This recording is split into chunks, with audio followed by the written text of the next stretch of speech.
ते रामानुजाय नमः। श्रीशैलेशदयापात्रं धीभक्त्यादिगुणार्णवं यतीन्द्रपवनं वन्दे रम्यजमातरं मणिं रम्यजमातृयोगीन्द्रपादरेखामयं सदा तदायतात्मसत्तादिं रामानुजमुनिं भजे।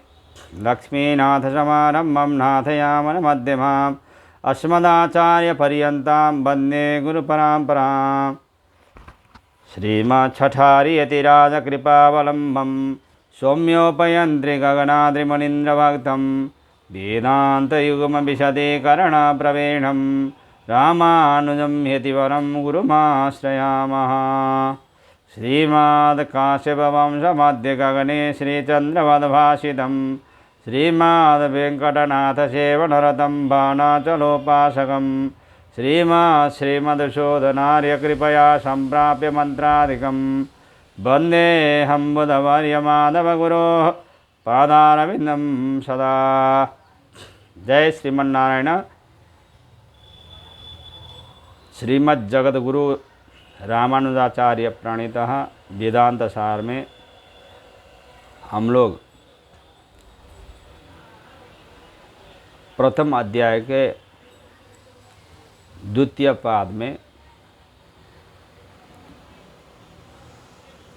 सत्संग कर रहे हैं।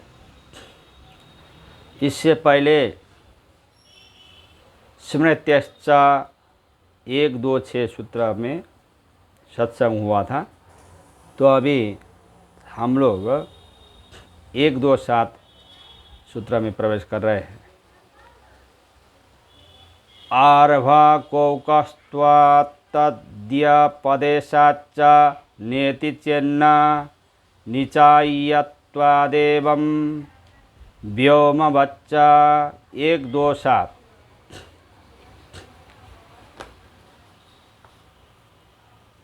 एषम आत्मान्तरहृदयेणीयान् ब्रीहेः छान्दोग्य उपनिषद 3:14-3 इत्यादिना अल्पायतनत्वात् स्वरूपाल्पत्वस्य व्यपदेशाच्च नायं पर इति चेन्न उपास्यत्वाद्धेतोस्तथा व्यपदेशः न तु स्वरूपाल्पत्वेन व्योमवत् स्वरूपपहत्वं चात्रैव व्यपदिश्यते।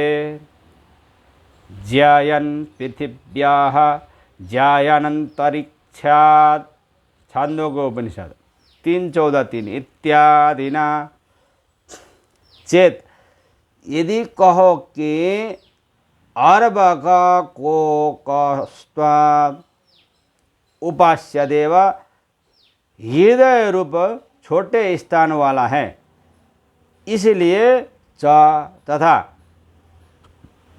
तद्वयपदेशात् उसे अणोरणीयान आदि श्रुतियों में अत्यंत छोटा बताया गया है।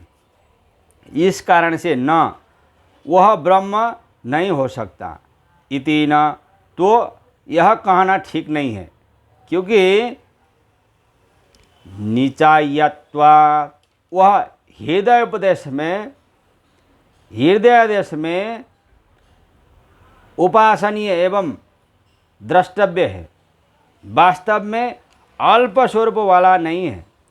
इसलिए एवं उसके विषय में ऐसा कहा गया है च तथा व्योमवत् वह आकाश की तरह सर्वत्र व्याप्त है, एक समान से।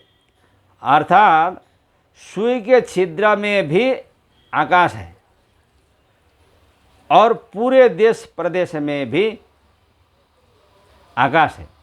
इसी दृष्टि से ऐसा कहना संगत होता है। अतः उपास्य पर ब्रह्म ही है, जीवात्मा नहीं होता, जीवात्मा नहीं हो सकता। यहाँ पर सूत्र में ही यह शंका की गई है कि यहाँ प्रतिपाद्य उपास्य तत्व परमात्मा नहीं है। यहाँ पर उपास्य तत्वों के विषय में कहा गया कि ये सम आत्मांतर हृदय अणीयान बृहैर्वा एवा द्वा, अर्थात यह मेरा आत्मा हृदय के अंदर रहता है तथा वह ब्रीहि और एव इत्यादि से बहुत छोटा है।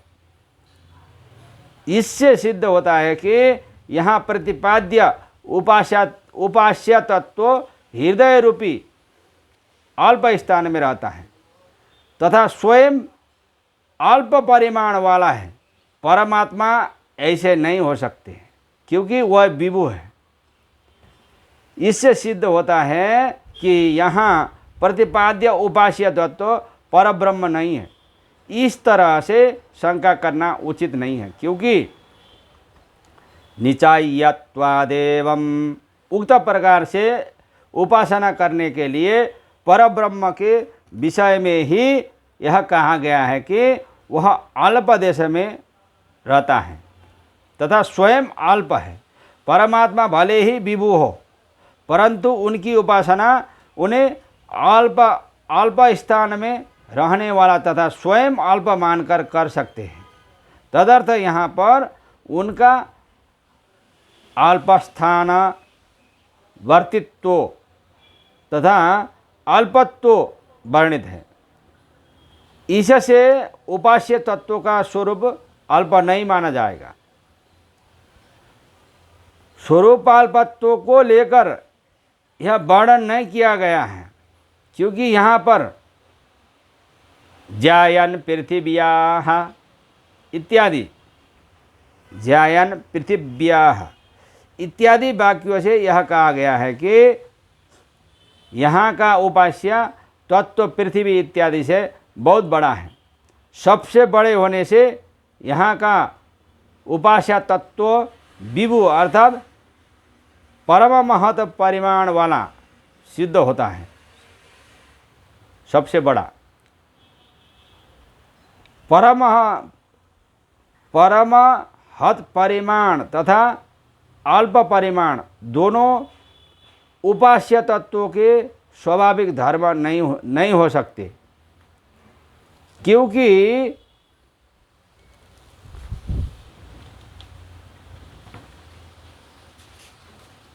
दोनों परस्पर विरुद्ध है। करने का यहाँ विधान है। इस प्रकार उपासना की जा सकती है। व्योमवाद पद से आकाश का दृष्टांत दिया गया है। जिस प्रकार आकाश स्वरूपतः बड़ा होने पर भी सुई के छिद्र में विद्यमान होने से वह अल्प माना जाता है, उसी प्रकार यह सूत्र भी पूरा हुआ। अब हम लोग 1, 2, 8 सूत्र में प्रवेश कर रहे हैं। संभोग प्राप्ति रीति चिन्ह वैशेष्यात् 1, 2, 8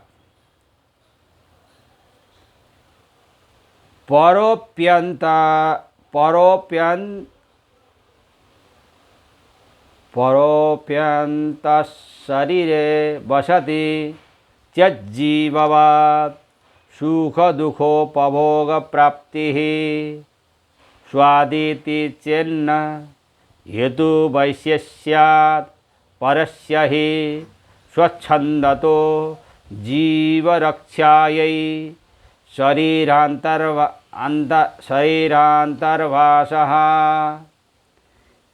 इति सर्वत्र प्रसिद्ध्यधिकरणम्। सूत्रार्थ चेत यदि संभोग प्राप्ति ही सबके हृदय में स्थित होने से चेतन के द्वारा अनुभूयमान सुख दुख का भोग भी उसे प्राप्त होगा। इति चेत ऐसा कहते हो तो न वैसा नहीं है, क्योंकि वैशेष्यात् कर्म परवश होकर शरीर संबंध रखने वाले जीवात्मा की अपेक्षा स्वेच्छा से प्रवृत्त होने वाले उस परब्रह्म में विशेषता है। अर्थात जीवगत सुख दुख का अनुभव करने के लिए परमात्मा बाध्य नहीं है। सारा अर्थ, यदि परमात्मा भी जीवात्मा के हृदय में विराजमान रहता है तो उसे भी जीव की तरह सुख दुख प्राप्ति होती होगी। इस तरह की शंका करते हैं तो वह उचित नहीं है, क्योंकि हृदयांतरवर्ती होने से जीव की तरह परमात्मा को सुख दुख भोगने वाली बात नहीं घटित होती है। हेतु वैशेष्यात्, अर्थात उसका कारण यह है कि शरीर के अंदर बने रहना ही सुख दुख भोग का कारण नहीं है, किंतु कर्म परवश होना ही कारण है। जीव कर्मों के परवश है, अतः उसे भोग भोगना पड़ता है। परमात्मा कर्म परवश नहीं है, क्योंकि परमात्मा अपहत पापमा है और वह जीव रक्षा के लिए जीवात्मा के भीतर निवास करते हैं, और जीव के पुण्य पाप कर्म उनका स्पर्श तक नहीं करते हैं, अतः उन्हें कुछ भी भोगना नहीं पड़ता है, वो केवल देखते रहते हैं। और जीव कर्म करता है और वो कर्म का फल दे देते हैं। सर्वत्र प्रसिद्ध्याधिकरण पूर्ण हुआ।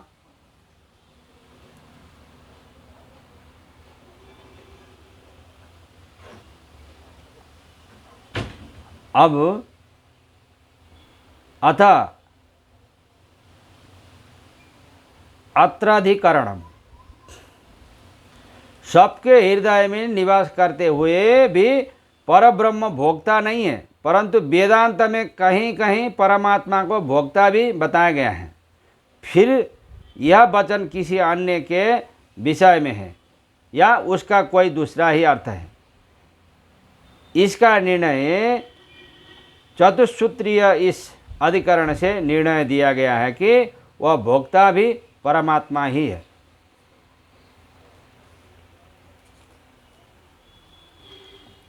अत्ता चराचर ग्रहणात् 1-2-9 सूत्र में यस्य ब्रह्म च क्षेत्रं च उभे भवत ओदनः मृत्युर्यस्योपसेचनं क इत्था वेद यत्र सः कौ 1-2-25 इत्यत्र ओदनोपसेचन सूचितोत्ता परमपुरुषः ब्रह्म क्षत्रोपालच्छितस्य चराचरस्य कृत्स्नस्य मृत्युपसेचनत्वेन अदनीयतया ग्रहणात्।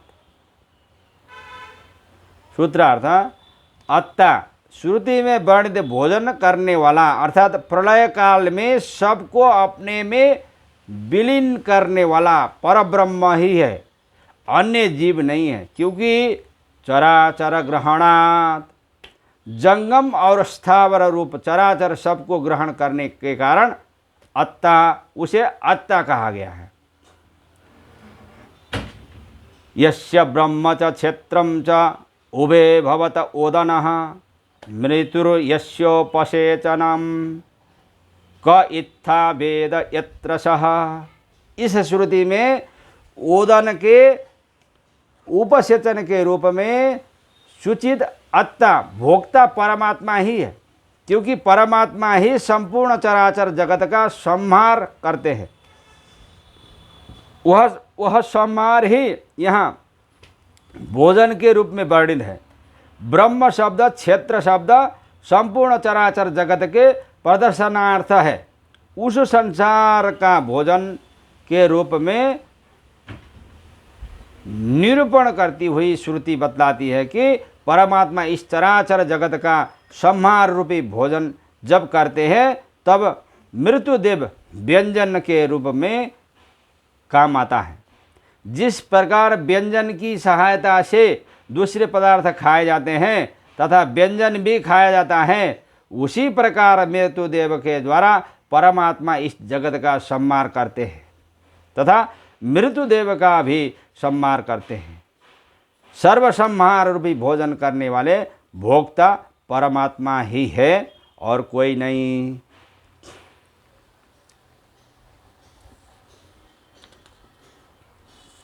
इस प्रकार से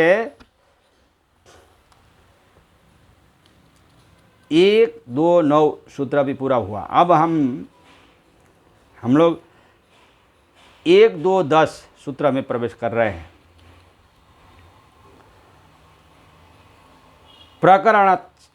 प्रकरणाच्च 1, 2, 10 महांतम विभो महात्मानं मत्वा धीरो न शोचति।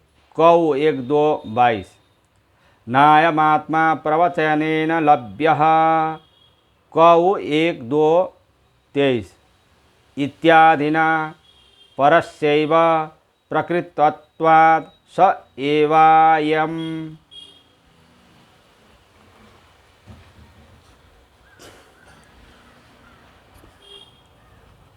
सूत्रार्थ प्रकरणात् महांतम विभुमात्मानम आदि परमात्मा से संबंधित प्रकरणस्थ वाक्य होने के कारण च भी अत्ता शब्द का अर्थ परब्रह्म ही है, जीव नहीं है। कठोपनिषद का यह प्रकरण परमात्मा के वर्णन के लिए है।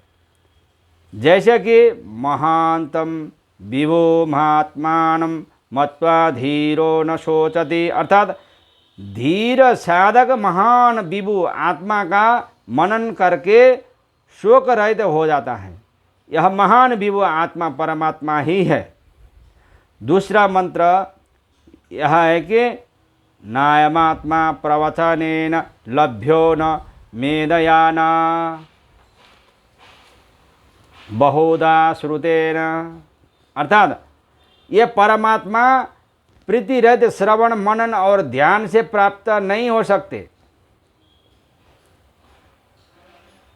बहुत बड़ा प्रवचन दे दिया तब भी वो प्राप्त नहीं होते।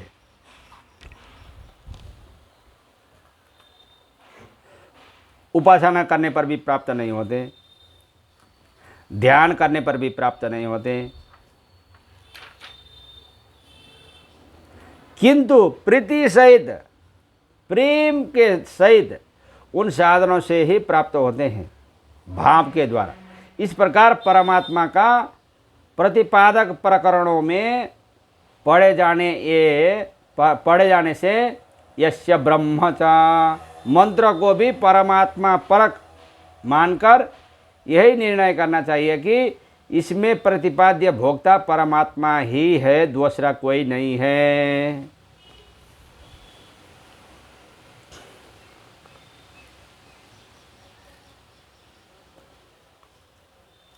इस प्रकार से 1, 2, 10 सूत्र तक हम लोग ने आज सत्संग कर लिया और बाकी सूत्र फिर कल होगा। जय श्रीमन नारायण।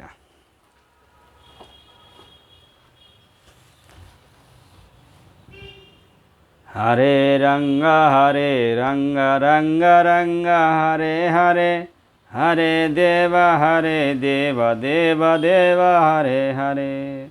हरे रंग रंग रंग हरे हरे, हरे देव देव देव हरे हरे। हरे रंग रंग रंग हरे हरे, हरे देव देव देव हरे हरे। हरे राम राम राम हरे हरे, हरे कृष्ण कृष्ण कृष्ण हरे हरे। हरे राम राम राम हरे हरे, हरे कृष्ण कृष्ण कृष्ण हरे हरे। जय श्रीमन नारायण।